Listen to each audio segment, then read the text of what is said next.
Was Emily Horsnail the first Whitechapel murders victim?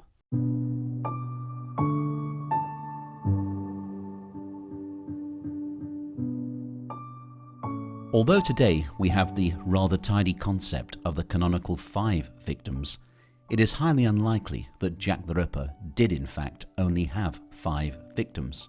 Indeed, it is probable that the perpetrator of the Whitechapel murders had carried out other attacks and possibly even murders in the district prior to the onset of the Autumn of Terror of 1888. In combing through the records, one case that does stand out as bearing certain similarities with at least one of the Whitechapel murders is that of Emily Horsnail, who died in November 1887.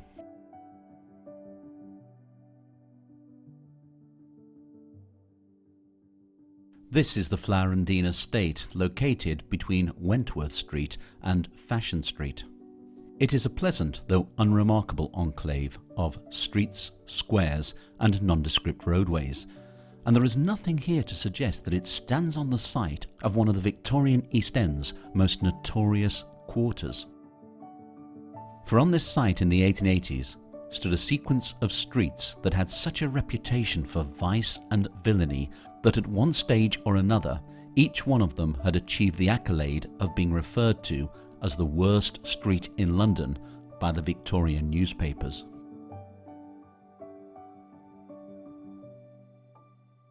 One of these streets was George Street, which ran between Wentworth Street and Flower and Dean Street.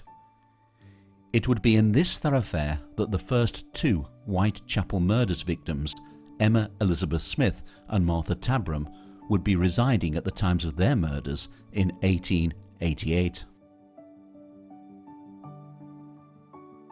As with many of the thoroughfares in the quarter, George Street had its fair share of common lodging houses, and at one of them, located at number 19, a 24-year-old lady by the name of Emily Horsnail had been living since either 1883 or 1884. One morning in November 1887, she was found dead in her bed. The Weekly Dispatch carried the following report on the inquest into her death in its edition of Sunday the 20th of November 1887. On Saturday morning, Mr. Win Edwin Baxter, the coroner, held an inquiry at the Weaver's Arms Tavern, Bakers Row, Whitechapel, relative to the death of Emily Horsnail, 24, the wife of a cabinet maker. Mrs. Eakins identified the body of the deceased as that of her sister, who had not been living with her husband for the last 3 or 4 years. The deceased acted as a charwoman, or anything else she could do, for a living. She had appeared to have good health. Eliza Ryan of 19 George Street, Spitalfields, a common lodging house, said that the deceased had lived there between 3 and 4 years and habitually came home late. She was an unfortunate. The witness saw her on Thursday morning, and she was then in bed and appeared to be dead. The deceased had previously complained to the witness of sickness. She said, "Oh, Eliza, I am very ill. I had a severe beating on Saturday night." On the Monday night, the deceased was too ill to go out and complained of feeling pains about the ribs and stomach. She did not say how she got her ill usage. When the witness found her, a doctor was at once sent for, and he pronounced her dead. John Satchell, the keeper of the lodging house, said that he saw the deceased on the Wednesday night when she was in the corner of the room in a doubled-up position. She told him that she had been kicked about the stomach by some men who she did not know. When the deceased came home on Saturday night, she had been drinking. The coroner asked, "Have the police made any enquiries?" To which a sergeant replied, "Not at present, sir." The coroner replied, "Then you had better begin." Dr. J. Jukes said that when he was called to the deceased, he found her dead, and she had been so for 3 or 4 hours. She was lying on her side with her legs drawn up to her stomach. He found marks of several bruises down her right side. Her stomach was enormously distended, and must have had some severe blows or kicks to produce the bruises.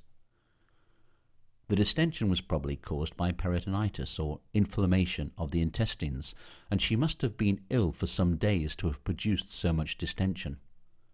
Blows on the stomach probably caused that. The coroner asked the police, "Do you think, Sergeant, that there will be any clue about the case?" The sergeant replied, "No, I don't think so." The coroner said that had he known the facts of the case, he should have ordered a post-mortem examination, but it appeared that nothing could come out of an adjournment. The jury returned an open verdict. Of course, the injuries suffered by poor Emily Horsnail were not consistent with the injuries suffered by the victims of Jack the Ripper. However, the attack and the injuries she received were almost identical to those of the first Whitechapel murders victim, Emma Elizabeth Smith, who would be attacked in the early hours of the morning of Easter Tuesday, the 3rd of April, 1888. Like Emily, Emma also survived the attack and was able to tell that she too had been attacked by a group of men. We do know that gangs were active in the area at the time and were targeting lone prostitutes in the late hours of the night and the early hours of the morning. Emma Smith's is the first name to appear on the Whitechapel murders file, but perhaps the first name should have been that of Emily Horsnail.